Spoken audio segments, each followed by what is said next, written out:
This is Nikhil Parichuri from IIM Ahmedabad. We're right now at the Food and Grocery Forum in Mumbai. We have with us Mr. Ankur Bhandari, who's the MD of Canter Retail and Asbicon. Good morning, sir. What brings you to this forum every single time? What do you look out when you come to the forum? Well, this is, I would say, this is the most premium forum for the food and grocery industry in India and now also internationally. I'm very pleased to see the increased number of international delegates that we have in the forum this year. So I've been part of the forum for the past 3 years since I moved back to India from Europe. So every year I've seen the forum increase in terms of the participation, the quality, the whole knowledge that is shared in the forum, and the focus that is there on food and grocery. So yeah, no, it's great. It just feels it is where we belong. As food and grocery professionals, and really feels great to be here. So, what are the current 4 or 5 trends that you see in the industry?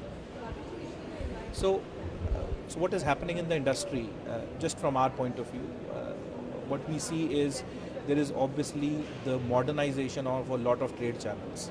So if you see, there are new channels that have emerged over the past 10 years or so in terms of the specific modern trade, and in terms of the older channels also there is modernization of trade. So we used to have our corner pharmacy store, or we used to have our former optician. So now you see branding happening even in the space of doctors. You see sort of branding that is happening. So a lot of modernization of trade channels is happening, and new modern trade channels have emerged. So I would say that is one of the trends that we are seeing and we will continue to see. The second most important trend, which actually has come more to the limelight over the past 2 years or so, is people realizing the importance of local jewels. So when I say local jewels, it is our traditional trade, which is still accounts for more than 90% of the business.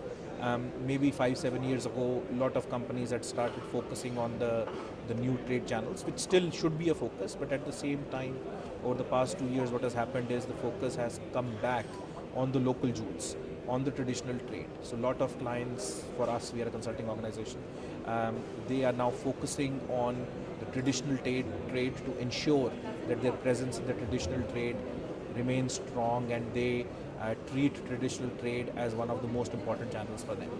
So that is the second thing, the second trend.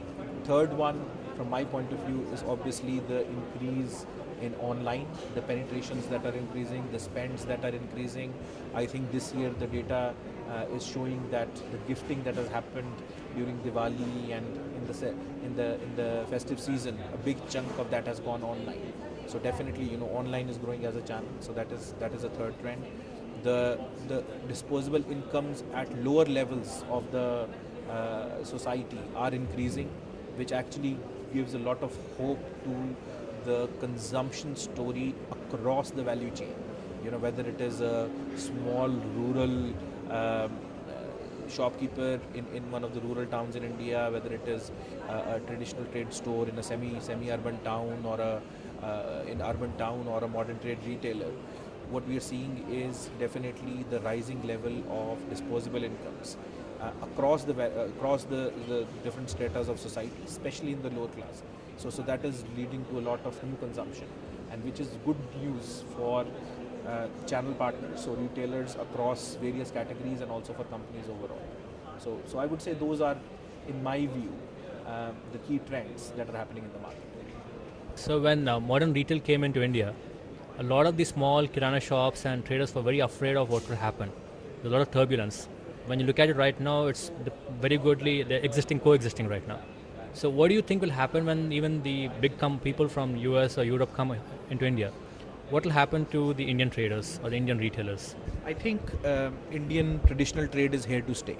That is a very strong statement to make, but I'm very pleased to be making this statement because they provide a service to the society at large, which I think the big retailers would struggle to provide.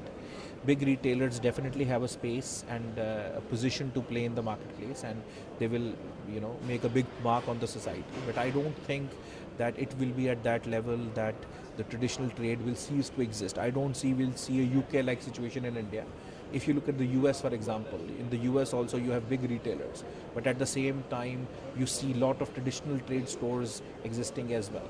Even in the developed world like US, now the focus is coming back to what they're calling proximity stores, which is a different word for the traditional trade outlets as such. So there is a service, there is a value that the traditional trade outlets and the traditional trade as a channel provides to us in the Indian society, in the Indian market, which I think it will take a lot of years, if ever it will be possible for that to go away. And I don't wish it to go away, because I see that, and I believe very strongly that that is a very key integral part of who we are and the way our society is structured, and we see that going forward.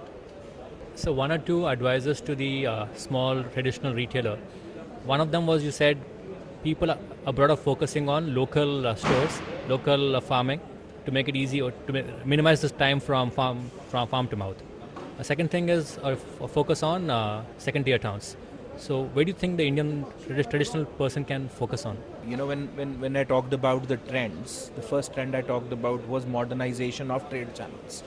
And within that there was the emergence of the new modern trade channel. But the first point was modernization of trade channels, which essentially implies that my one advice to the traditional trade outlet owners would be to ensure that they adopt as many practices as possible to provide the right shopping experience to their shoppers, because that is what the big modern trade retailers are focusing on and will continue to focus on. So by focusing on those things, which include customer service, which include the way the products are merchandised, which includes ensuring that the right products are put in front of the shoppers, etc. So if they adopt some of those principles which modern trade applies and uses within its channel formats, it would be very, very beneficial to the traditional trade outlet owners.